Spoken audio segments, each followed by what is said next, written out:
Eta, loop hy. Dis is al gat hy, ons vat hy ja.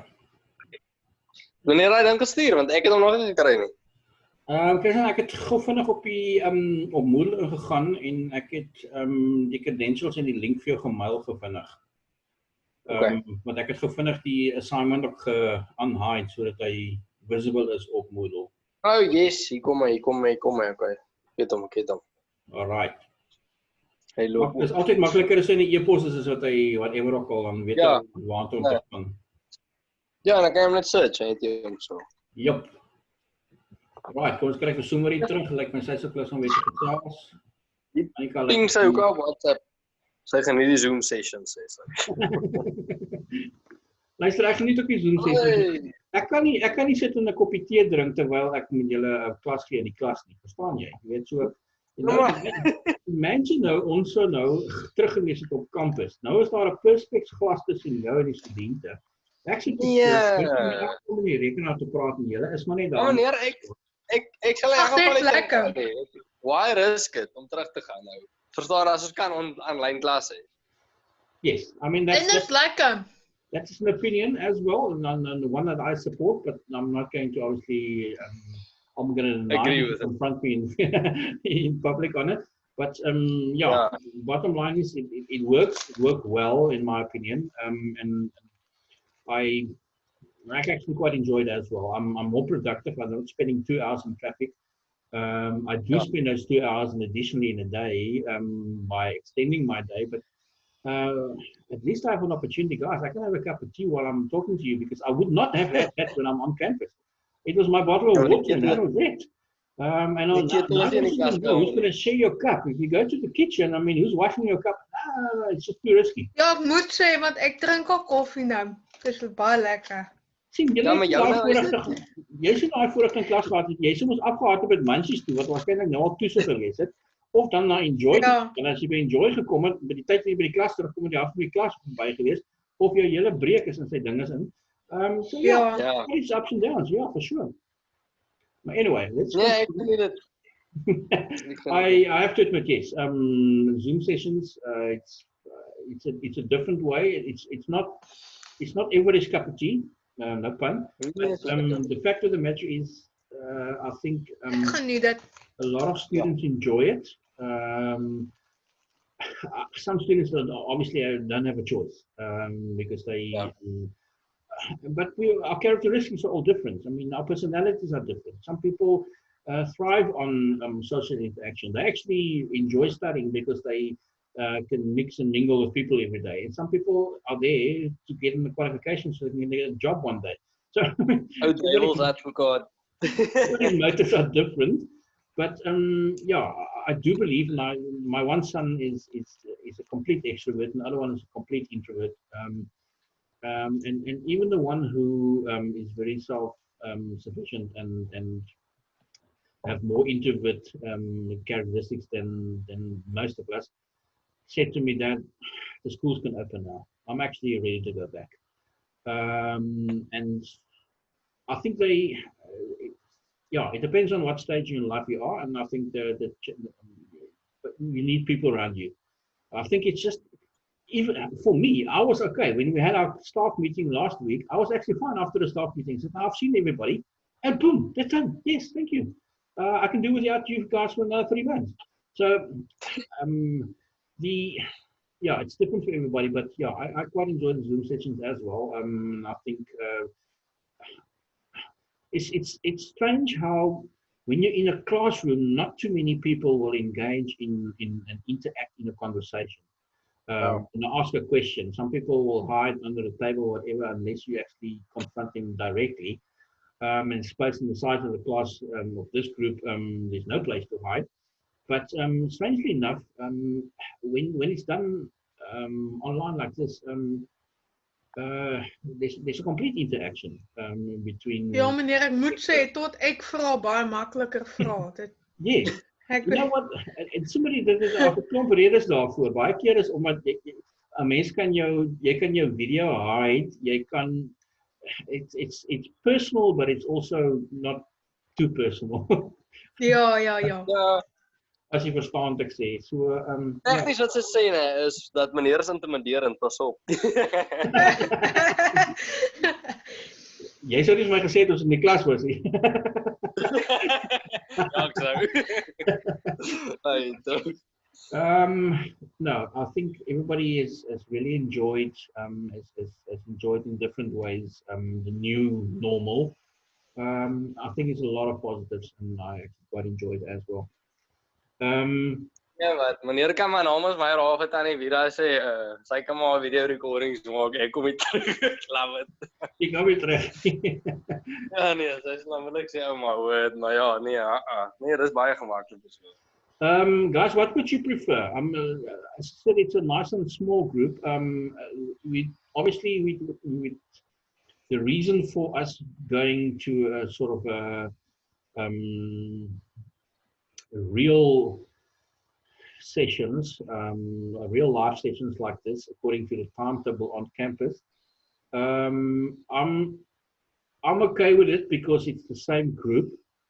If we do another 40-minute session now, instead of 15 minutes and then break and then go back 20 minutes and we start again at 3 o'clock. So with your permission, I'm going to continue and I'll do another 40 minutes and then we can take a break and then maybe a 20 minutes or a shorter session. The time in total will be exactly the same, but it's entirely up to you. I need your confirmation or an approval. Annika, unmute daai foon jong, sê wat jy dink. Sy is net op mute heelpad. Annika slaap al lank al. Kyk, sy het nou die geheim uitgevind van Zoom. Sy log in, en as sy live, waar gaan sy nou live? Jy sit jou video af, jy sit jou mute af. En jy gaan lê ergens in 'n hoek. Nee. En las my uit. Dit was nog nooit so gewees met Annika nie, en dit sal ook nooit so wees nie. Sy's nie daai kandidaat plus. Ek respond aan my meneer, let's do it. So ek weet nie wat jy dink nie, ek weet jy sal respond aan Annika. Ja, dis lekker, ek like it. Ek meen, wat is die use van om by die huis nou 'n 20 minute breek te vat as jy heel dag by die huis is? Verstaan? So. As ek 'n koeldrank wil drink ek terwyl ek die video doen so. Ja. Okay. That's fine. I accept if we all accept it on those terms, then let's do it because at the end of the day it's about creating a love for learning, and a love for learning means that you've got to be comfortable with the whole process. As long as you are not converting to some people just don't know what Zoom means and what I can see. If your video is on, I can see what you're doing. And there are people, I mean, it was in one of the provinces, I'm not exactly sure which one it is. It was, there was a video conference via Zoom for ministers, and the one guy was sitting topless on his bed for a Zoom session. Guys, seriously. So yes, I think that's why the Wel meneer, ek het vir my 'n houttafeltjie gemaak wat op my bed pas, so ek sit op my bed. Jy weet wat? Ek dink die gemak is baie keer ook daarmee te doen. Jy kyk onthou, ek het vir julle gesê ook toe ek konsentreer beter, is my lekkerder. Dis ook ironies genoeg. Meneer, by the way, ek het Annika se approval ook gekry, sy sê mic werk, sy het dit weet op WhatsApp. Okay, great. Thanks, Annika. Ons kan maar voort. So yes, let's well, when did we start? I'm not exactly sure, but I'm pretty sure Zoom will remind me. I think the ideal situation is not to do too much. It's like during the lockdown, obviously we've all watched a lot of videos and reruns. I think if I watch the Rugby World Cup 2019 one more time, South Africa would break the record for the consecutive number of victories in tests, and I think that's 19. Because every single time I've watched it, we won again. So that's still great memory. But I think I'm running out of those kind of entertaining options. And I think one of the videos I did actually, or movies that I did actually watch because I thought it was relevant at that stage, for one of the other modules I'm teaching is the one on Jesse Owens, who was the Negro sprinter who won 4 Olympic golds at the Berlin Olympic Games in the presence of Hitler. And yeah, it's a nice factual movie if you haven't seen it. And I think I realized during that time as well that we all have different challenges, and we cope with it as we go along. One day your mic works, the next day your video camera doesn't work. The fact of the matter is, we all in it together. We try and keep it as structured, but as informal and as entertaining as possible. Because I think I've shared this with you before, but at my previous college, there were 2 things that was important to me, and that was student comfort and also ensuring that my lecturers were entertainers. They might not be the best subject experts, but it was always an entertaining session when they lectured. Yeah. And that is important because students learn more in that in that respect. And also student comfort. When it comes to student comfort, I ensured that all students were sitting on these flexi balls so they can concentrate and not fall asleep on one of these normal macro chairs that you buy. So yes, I completely understand, Sumari, if that particular position that you find yourself in now is most conducive for learning, that it's, hey. Ag meneer, ek dink is omdat ek my take en alles so doen. So dis 'n environment waaraan ek nou gewoond is. En ek dink dis die lekker ding. So eintlik wat ons doen, as ons vir jou klaskamer toe bring op kampus, vat as jy uit jou comfortzone. Nie heeltemal nie, maar ja, ek's 'n baie introvert. Ek is regtig 'n groot introvert. So ja. Groot jy wel, ek is ook hoor. So ek dink ja, dit is. Ons jy julle praat dan. Ek dink soos die mense. Ja, maar dis as mens gemaklik voel met iemand, dan is dit makliker vir 'n introvert om te praat. As wat dit groot groepe mense. Ja, ek gaan ook nou nie met elke ou wat ek sien sommer net 'n gesprek aanknoop nie. Dis ja. Daai tipe meneer doen. Nie noodwendig nie, nee. Ek ken julle mos nou al 'n tydjie lank. So en almal op campus. Nee, dit is maar net daar's 'n fyn lyn tussen gesprek aanknoop met elkeen en net bloedvriendelik wees. Party mense verstaan dit beteken net om te smile elke dag nie. So dis een van die belangrike Wat ek wil net gaan my laptop skuif. Sure. There we go. Ag jy lyk sommer baie gemaklik ja, nee wat. Ek kan 100% verstaan. Cozy. Dis die waterbed. Wat nou? Nee, is net dis waarskynlik net die video wat op my afbeweeg het, kamera. So, ek dink dat my op 'n stadium gelyk met 'n waterbed is. Of so ek wens. Net jy wat op en af beweeg het, nie waar? Ek wens, imagine die visse het ook nog gaan ingeswem. Ja, dan moet jy nou lank daar in die strand wees vir my. Ja. Yes, mense moet ook nie te gemaklik raak nie, né? So, let's get back to business, people. Nee, dis hoekom ek nou my kamera aangesit het dat meneer kan sien ek slaap het.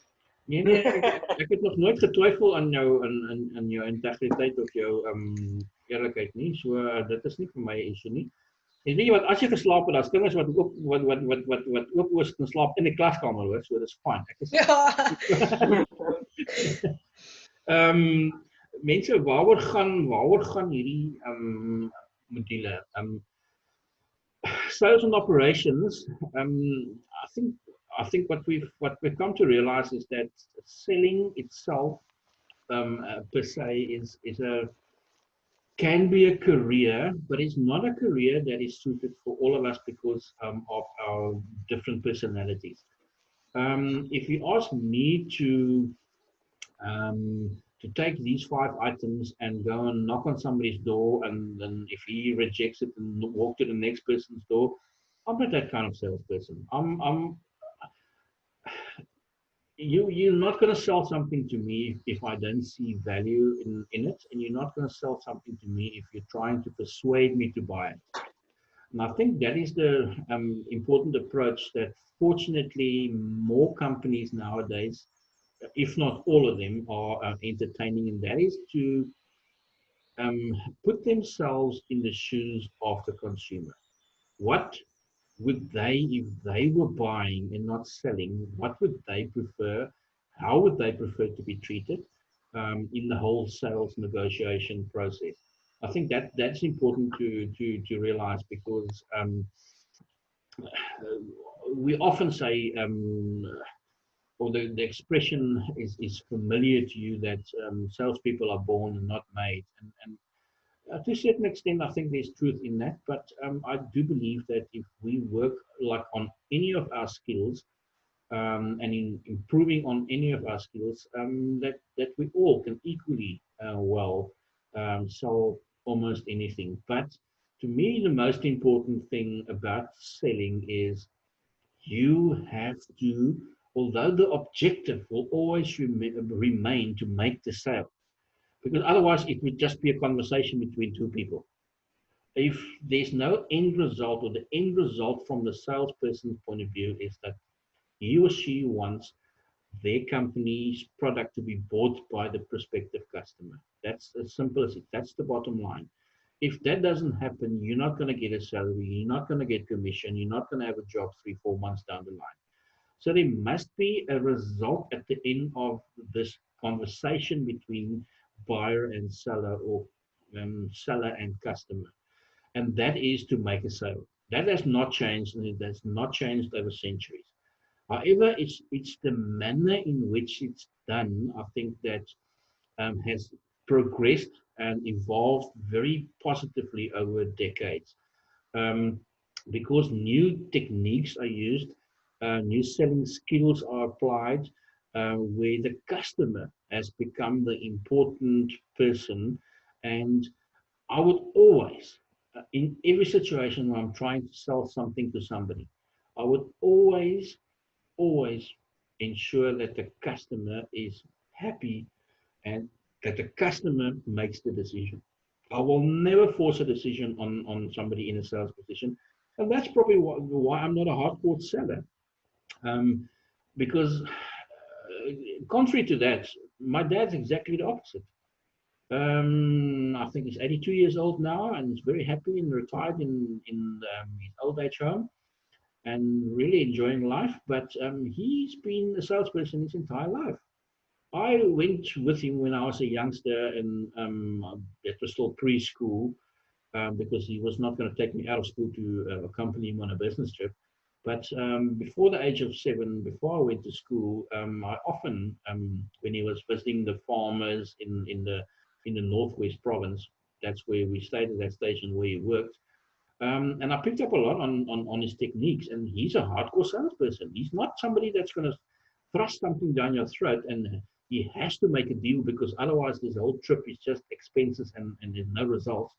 But there's a manner in which you can conduct yourself where the customer is satisfied with the end result, and you make your sale. And that is, in any form of sales, is the ideal situation that we want to reach, because then it's mutually beneficial to both parties.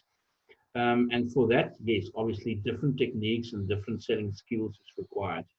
I'm not sure if I have changed the animation on this.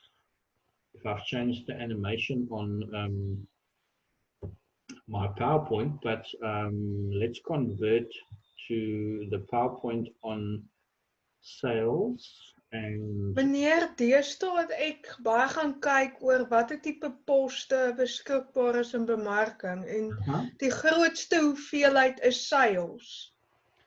Ek dink nie daar's so baie mense wat bereid is om sales te doen nie, of wat die persoonlikheid het vir sales nie. Kijk, ek dink jy's reg in daai opsig.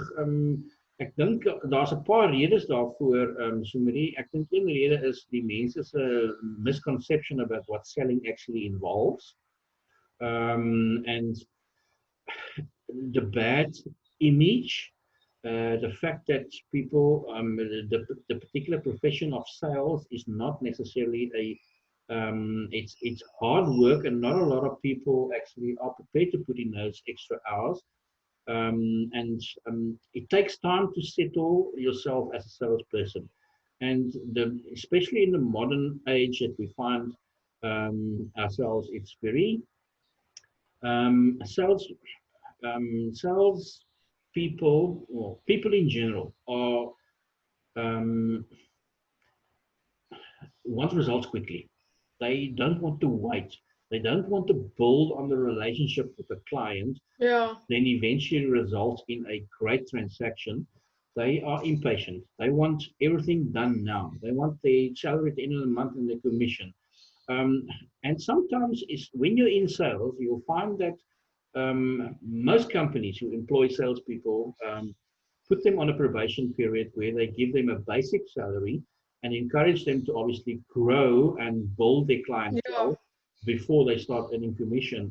But they are not working for nothing every month. And I think the reason why another reason why there's so many positions like that advertised is that, true to what you say, not everybody has a clear understanding of exactly what the process or what the sales career entails. Ja, want ek dink meeste mense dink jy gaan nou net cold calling doen. Jy gaan nou net mense elke liewe dag moet bel. So ek dink ons so baie persepsies rondom dit, verkeerde persepsies. That's true, and I think also what we traditionally what has happened is that the salesperson was expected to make the cold call, to make the appointment for the sales presentation, to do the sales presentation, to close the sale, to do follow up the admin, and then also do the customer service. Nowadays, sales has become such a specialized profession that each of those components that I've mentioned now actually becomes a profession within sales itself, because some people are better on the telephone. Some people are better to close the sale, better with because of their negotiation skills and therefore closing the sale. Some people are fantastic in following up customers and finding out if they are happy and listening to their complaints and trying to address and fix it. So all those functions were initially performed by one person, but it has become sort of a separate careers within sales. You don't find that. I think I haven't bought a car in the last 3 years, but the last time I bought one, I walked in, I saw a salesperson who showed me the vehicle on the floor, explained on the benefits to me. I was then referred to a lady in finance so we can start the financing application. I went to a different person who completed the admin section of it, and I ended up with a salesperson that initially assisted me and finalized and closed the sale. So that's 3 people involved in the whole process, where in the past it would have just been one. So I think that's another reason why people when there's so many sales positions available, people see the total package of sales and they so I'm not good at that, so I'm not going to be good at sales. You can be good in sales if you focus on those aspects that you are good at. And it's in any profession for that matter. An example there on the screen, Ray Kroc, founder of, not founder of, but according to him, the founder of McDonald's, but it's not. It was the McDonald's brothers did it. So everybody who has seen the movie, The Founder, it's about how McDonald's came about. Michael Keaton plays the role of Ray Kroc, who everybody believes, as the founder of McDonald's, although he's not. So it's something that it's a very short, the YouTube clip that I've got on the screen there. I've also put an additional document. Have a look at that. It's short, it's 3 minutes. But there are a few, in that 3 minutes, which basically was the trailer for the movie, a lot of different angles on sales comes in. And Ray Kroc was actually a milkshake machine maker Rick, he was selling machines to different, he was traveling with a machine in the back of his car that makes milkshakes, and he was visiting all the different roadhouses and restaurants and places to sell it to them so they can make milkshakes. He was a salesman. And that's how he got about to meet the McDonald's brothers. For those who haven't seen the movie, so it's definitely something that if you during lockdown have an hour and a half to spare, have a look at it. It's factual, but it's also entertaining, and you look at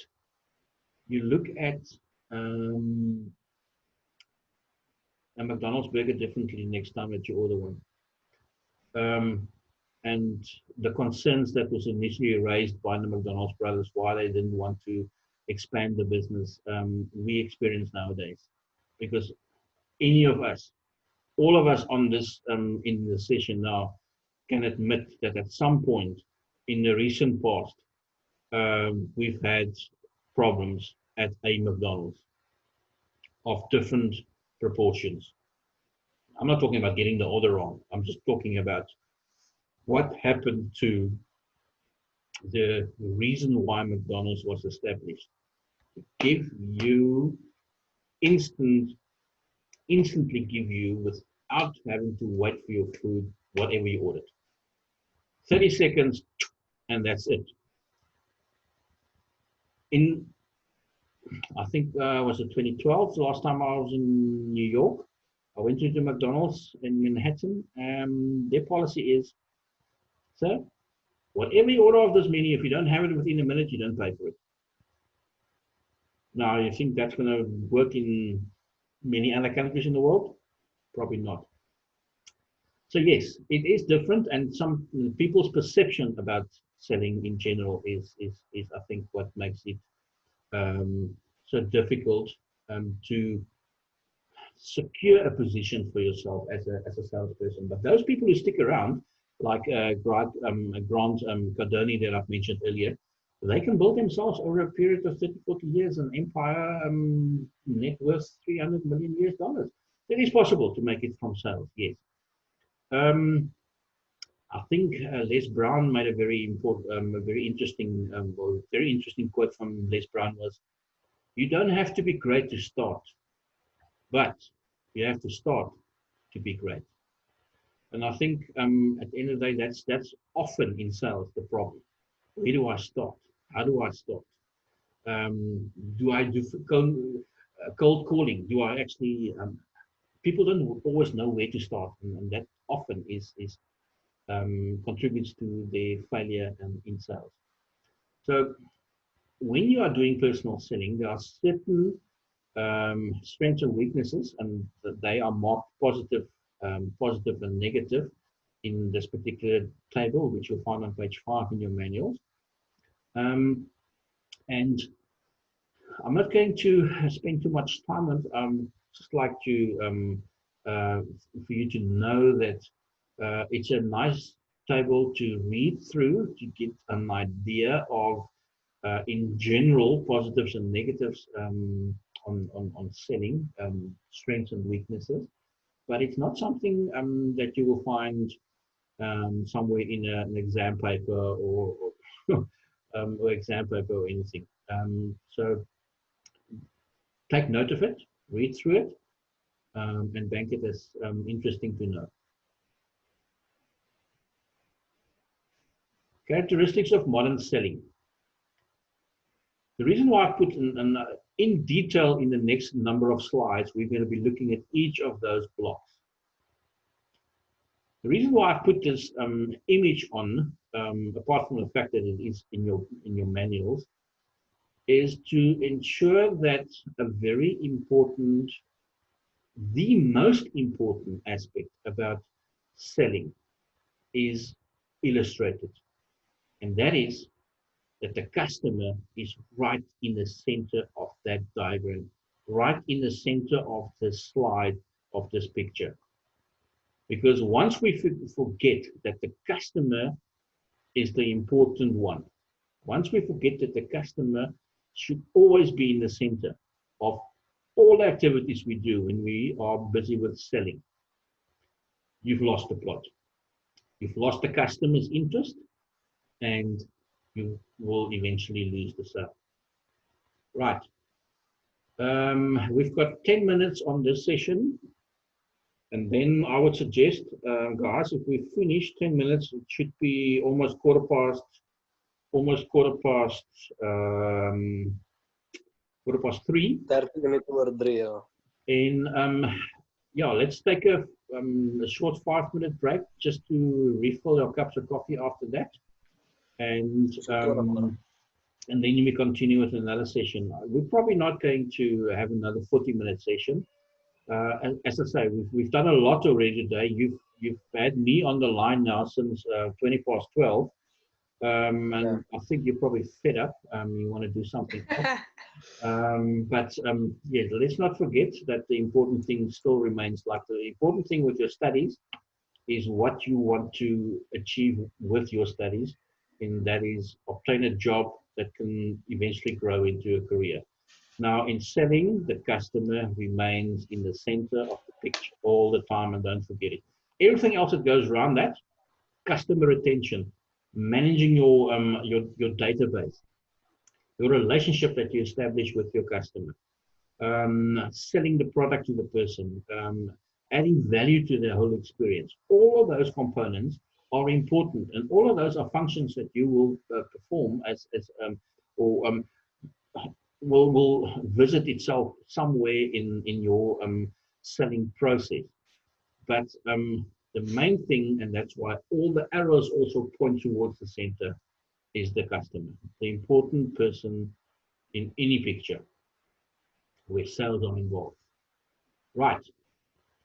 When we break all of those blocks down in a bit more detail, the first one deals with customer retention and deletion. And here, something that you are familiar with, that we've done in marketing before, the Pareto principle, where 80% of the sales come from 20% of your customers. Don't forget that. But very importantly, a mistake that a lot of salespeople make is now they unfortunately focus all their attention on the 20%. Do not isolate the other 80% of your market, because once that 20%, something has to go wrong with a certain number of your 20%ers that guarantee you 80% of your income. And immediately you're in trouble, because you have isolated or alienated, sorry, the 80% of the customers. You haven't phoned them in 6 months' time, whatever. Yeah, that you didn't buy from me the first time, so when I'm in trouble and I need sales, I'll contact you. That kind of approach from the salesperson is that you need to be very wary of. If you are focusing too much on the 20%, you unfortunately are going to eventually, at some point, when a pandemic hits the economy like this, those 20%ers that have contributed are also battling. And you need to lose a very small percentage of those 20 for your books not to balance. So although the key account management is a very important aspect of sales, it's not to be forgotten that your rest of your database of your potential prospects also needs to be serviced. Probably not as exclusively as your key accounts, and that's why key account management as such has become a subject or a career opportunity in itself in sales, especially for those people who are good at building relationships and servicing customers. Those individuals are the ones that are perfect to be key account managers, because all you have to do is keep that 20% happy. So to get back to what we initially said about all your different tasks and how they have become almost careers in itself, this is a perfect example of that, where you can become a key account manager, which focuses on the 20%, but as a normal salesperson, or trying to, who's working off a basic salary and commission, you cannot alienate your 80%. Importantly nowadays is, fortunately, with technology, is that we have access to more data and more information. We know more about the market out there, almost anything. And we don't just have Google to thank for that. But the fact is that the platforms available to us to gather information is not limited to what it was 30 years ago. If you're in sales, the one thing that you need to have is a yellow pages, and you will basically going through the list of companies listed and people listed in that in that diary to make your cold calling. It's not the case nowadays anymore. We have databases where the information is collected through surveys that is done by companies, and there's a business within the business. There are businesses selling databases to other businesses. Businesses who conduct surveys on the markets and on customers, and they are selling that. That's the service that they provide. They are selling it to companies who are prepared to pay the price. And that's why you're getting emails from companies and WhatsApps and SMSs from companies that you have never heard of. How did they get my number? Well, your number is on a database somewhere collected through some form of survey. And this was then obviously sold by a company who specializes in that. So again, a profession within a profession. Guys, I think let's, at this point, I'm not going to be able to complete all the remaining 4 elements or characteristics of one selling. So instead of rushing it and cramming it into the next 4 to 5 minutes of the session, I'm going to leave the session now. Let's end the session and we take a 5-minute break. Go see if everything's okay in the kitchen with the fridge.